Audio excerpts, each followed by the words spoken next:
बिस्मिल्लाहिर्रहमानिर्रहीम। Dear students, आज का जो हमारा टॉपिक है वो है force due to water flow. कल एक टेक्निकल प्रॉब्लम की वजह से मेरा ये लेक्चर रिकॉर्ड ना हो सका, ऑडियो रिकॉर्ड ना हो सकी। आज हम कल वाले टॉपिक को ही डिस्कस करते हैं, force due to water flow, कि पानी के बहाव की वजह से पानी जो है वो फोर्स एक्सर्ट करता है या फोर्स पैदा होती है। किसकी वजह से? पानी के बहाव की वजह से। जब भी वाटर फ्लो करता है किसी भी पाइप के अंदर और वो फ्लो करते हुए जाकर टकराता है किससे? वॉल से। किस तरह? परपेंडिकुलरली। वर्ड यहां पर यूज किया गया है नॉर्मली। तो नॉर्मली से मुराद यहां पर यह है कि वाटर जाकर टकराएगा परपेंडिकुलरली।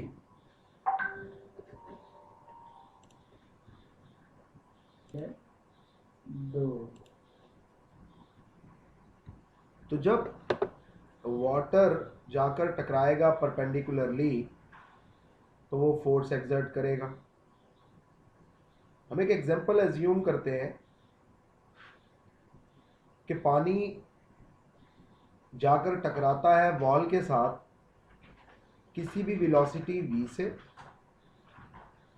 टकराने के बाद रेस्ट में आ जाएगा वाटर। तो पहले वेलोसिटी v थी, टकराने के बाद वेलोसिटी क्या हो गई? जीरो हो गई। क्यों? क्योंकि हमने लिखा है कि and comes to rest on striking the wall. तो जो वेलोसिटी में चेंज है वो क्या है? हमने सिंप्लीफाई कर दिया। फॉर्मूला होता है हमेशा चेंज इन वेलोसिटी कैलकुलेट करने का कि फाइनल वेलोसिटी में से आप इनिशियल वेलोसिटी को माइनस कर दें। तो जब आप ऐसा करेंगे तो आपके पास एक इक्वेशन डेवलप हुई, जीरो माइनस वी, और आंसर आ गया जी माइनस वी। अब आप एक चीज जानते हैं और वो ये है कि जब वेलोसिटी में चेंज पैदा हो रहा है तो एक्सेलरेशन पैदा हो रहा है। और क्योंकि पानी का मास भी है और वेलोसिटी भी है तो इन दोनों का प्रोडक्ट ही है होता है मोमेंटम। तो इसका मतलब मोमेंटम भी मौजूद है पानी का। और जब मोमेंटम है, वेलोसिटी के चेंज होने की वजह से मोमेंटम में भी चेंज पैदा हो रहा है। तो आपने एक इक्वेशन डेवलप की थी इस चैप्टर के स्टार्ट में कि rate of change of momentum is equal to the applied force. कि मोमेंटम में चेंज टाइम के लिहाज से किस चीज के इक्वल हो जाता है? अप्लाइड फोर्स के इक्वल होता है। तो हम यहां यही सिंप्लीफाई करते हैं कि फोर्स इक्वल है change in momentum with respect to time. Delta P over T is equal to M del V over T.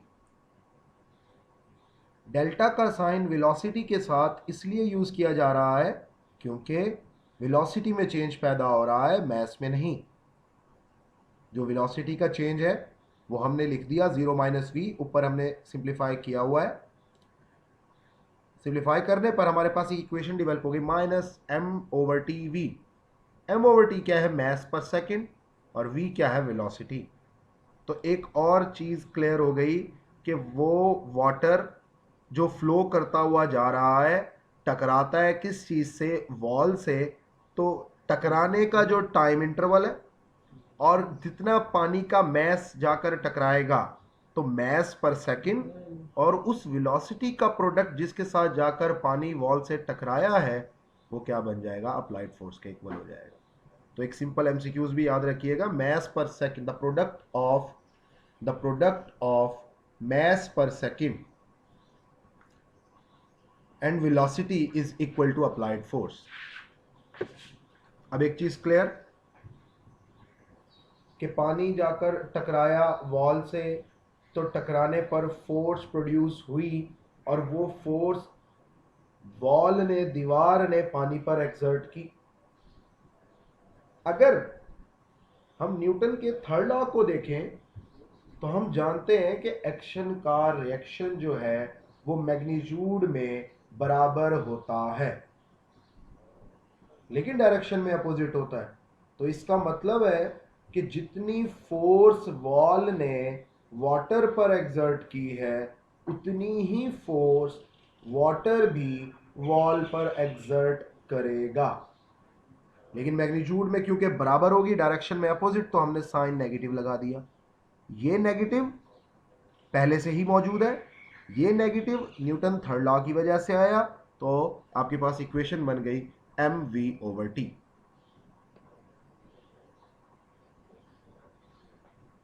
तो force can be calculated for the product of mass of water striking normally पर second change in velocity. इसकी एक simple से example उन्होंने ली कि suppose करें पानी flow करता है किसी भी पाइप के अंदर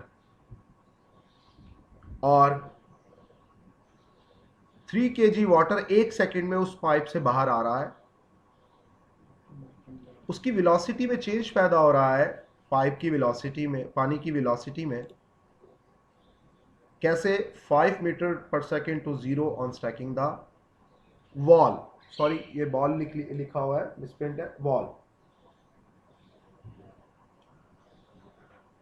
तो जब हमने फोर्स मालूम करना चाहिए कि इतना अगर मैस पानी का हो और वो 1 सेकंड में जाकर टकराए वॉल से, तो बताएं उसकी वेलोसिटी में चेंज पैदा होने की वजह से कितनी फोर्स एक्सर्ट हो रही है पानी वॉल के ऊपर पानी की तरफ से। तो सिंप्लीफाई कर दें, फार्मूले में पुट कर दें, 3 kg पर सेकेंड आपके पास मैस ऑफ द वाटर पर सेकेंड है, वेलोसिटी में चेंज आपके पास मौजूद है, आंसर आ गया 15 न्यूटन।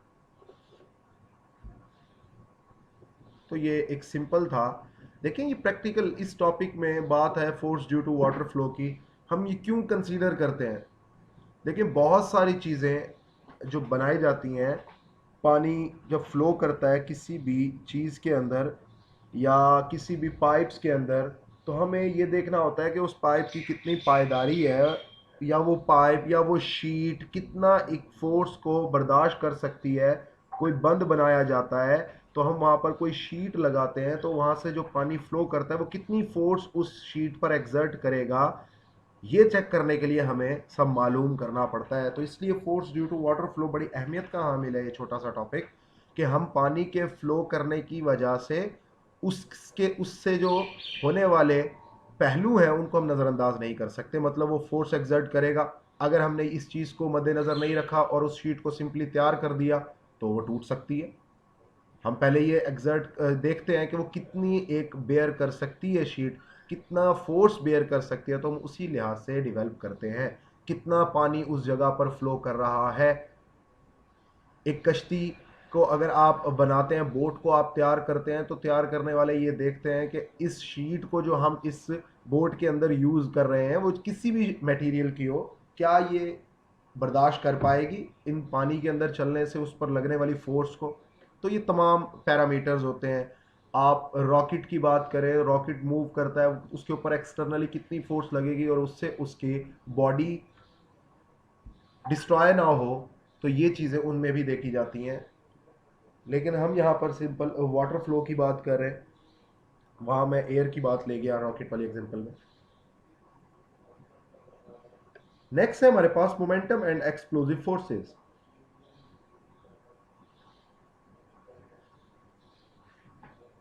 बड़ा सिंपल और एक छोटा सा टॉपिक है मोमेंटम एंड एक्सप्लोजिव फोर्सेस।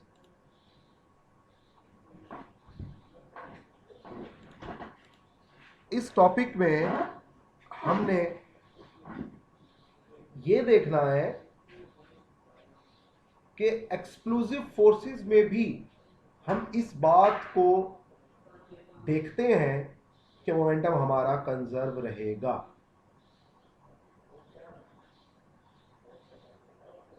ये भला क्या बात हुई? सिंपल एक स्टेटमेंट सामने मौजूद है, total momentum in an explosion remains constant. याद रखें कि एक्सप्लोसिव फोर्सेस में, लेट्स सपोज एक बॉम्ब है, बॉम्ब को थ्रो किया गया, वो किसी भी मोमेंटम के साथ हवा में मूव कर रहा है, एयर में मौजूद है, एयर में फ्लो कर रहा है, ब्लास्ट हुआ, फ्रेगमेंट्स में चेंज हो गया, पीसीज में चेंज हो गया, तो जो पहले मोमेंटम था एक्सप्लोड होने से पहले और जो एक्सप्लोड होने के बाद फ्रेगमेंट्स का मोमेंटम है, उनका सम आपस में क्या होते हैं, बराबर होते हैं। इस टॉपिक में हम ये बात प्रूव करने वाले हैं। सबसे इंपॉर्टेंट चीज आप याद रखेंगे इसमें है कि सिस्टम आइसोलेटेड होना चाहिए।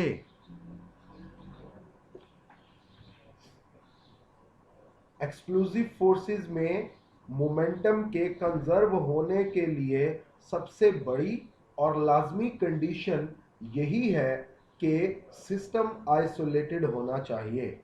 आइसोलेटेड सिस्टम, ऐसा सिस्टम जिसके ऊपर किसी किस्म की कोई एक्सटर्नल फोर्स ना हो, और इसके बारे में मैं एक्सप्लेन पहले कर चुका।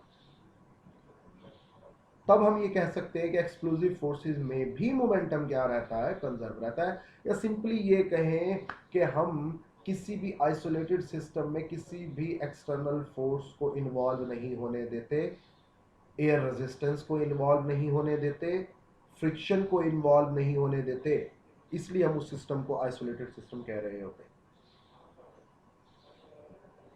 Total momentum before explosion is equal to total momentum after explosion. Simple एक इसकी जो दो एग्जांपल्स हैं इसमें, पहली वही बॉम्ब एक्सप्लोजन वाली है। देखें, मैं डायग्राम के पास आ रहा हूं। ये एक बॉम्ब है, इसको थ्रो किया गया तो ये मूव कर रहा था। इस बॉम्ब का मास भी है, मूव करते हुए इसकी वेलोसिटी भी है, इसका एक मोमेंटम डेवलप हो गया और उस मोमेंटम को हमने वेक्टर की मदद से क्या कर लिया बच्चों, ड्रॉ कर लिया। ये ब्लू कलर का जो वेक्टर है ये हमें बता रहा है कि momentum of the bomb before explosion.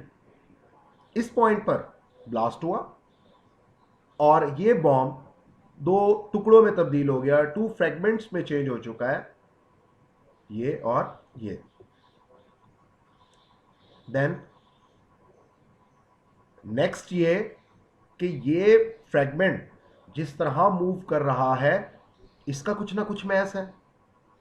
हाँ, ओरिजिनल बॉम्ब से कम है मैस, इधर भी ओरिजिनल बॉम्ब से कम है मैस, लेकिन मूव करते हुए दोनों का मैस भी है और वेलोसिटी भी है। इट मींस दोनों फ्रेगमेंट्स का अपना अपना एक मोमेंटम है। अगर आइसोलेटेड सिस्टम है तो हमारे कहने के मुताबिक इन दो फ्रेगमेंट्स के मोमेंटम का सम इक्वल होना चाहिए इस बॉम्ब के मोमेंटम के सम के मोमेंटम के। तो ये देखें, जब हमने इस वाले फ्रेगमेंट के मोमेंटम का वेक्टर ड्रॉ किया, इस वाले फ्रेगमेंट के मोमेंटम का वेक्टर ड्रॉ किया, तो जो इन दोनों का नेट रिजल्टेंट आया वो बिल्कुल mv वैसा ही था जैसे पहले बिफोर एक्सप्लोजन बॉम्ब का मोमेंटम था। तो हम ये कह सकते हैं कि मोमेंटम कंजर्व रहता है किसी भी आइसोलेटेड सिस्टम के अंदर एक्सप्लोसिव फोर्सेस में भी।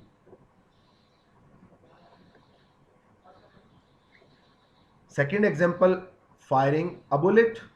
हम एक बुलेट की एग्जांपल ले लेते हैं। लेट्स सपोज हमारे पास एक राइफल है जिसका मैस m है। इनिशियली राइफल रेस्ट में है तो उसकी वेलोसिटी 0 है। वेलोसिटी ऑफ राइफल v हो जाएगी जब फायर होगा। बुलेट का मैस स्मॉल m है। फायर होने से पहले बुलेट की वेलोसिटी 0 है, लेकिन फायर होने के बाद बुलेट की वेलोसिटी v प्राइम है। अब कंडीशन के मुताबिक टोटल मोमेंटम बिफोर फायर बराबर होना चाहिए टोटल मोमेंटम आफ्टर फायर के, और ऐसा है, कंजर्वेशन है। लेकिन देखें, इनिशियली क्योंकि हमारे पास बुलेट और राइफल दोनों रेस्ट में है तो उनका मोमेंटम 0 है, लेकिन फायर होने के बाद बुलेट का भी मैस है, उसकी भी वेलोसिटी है। रिकॉइल होते वक्त राइफल का भी मैस है, उसकी भी वेलोसिटी है। जब ये इज इक्वल टू के इस तरफ रख गया तो ये माइनस हो गया। माइनस साइन ये इंडिकेट कर रहा है कि rifle and bullet after fire move opposite to each other, दोनों एक दूसरे के अपोजिट मूव करते हैं, और ऐसा ही है, और वो अपोजिट ही मूव किया। लेकिन हम ये कहेंगे कि राइफल का मोमेंटम बराबर होता है बुलेट के मोमेंटम के, लेकिन डायरेक्शन क्या होती है, अपोजिट होती है। तो लॉ ऑफ कंजर्वेशन राइफल और बुलेट वाले एग्जांपल में भी क्या हो रहा है बच्चे, प्रूव हो रहा है। Thank you.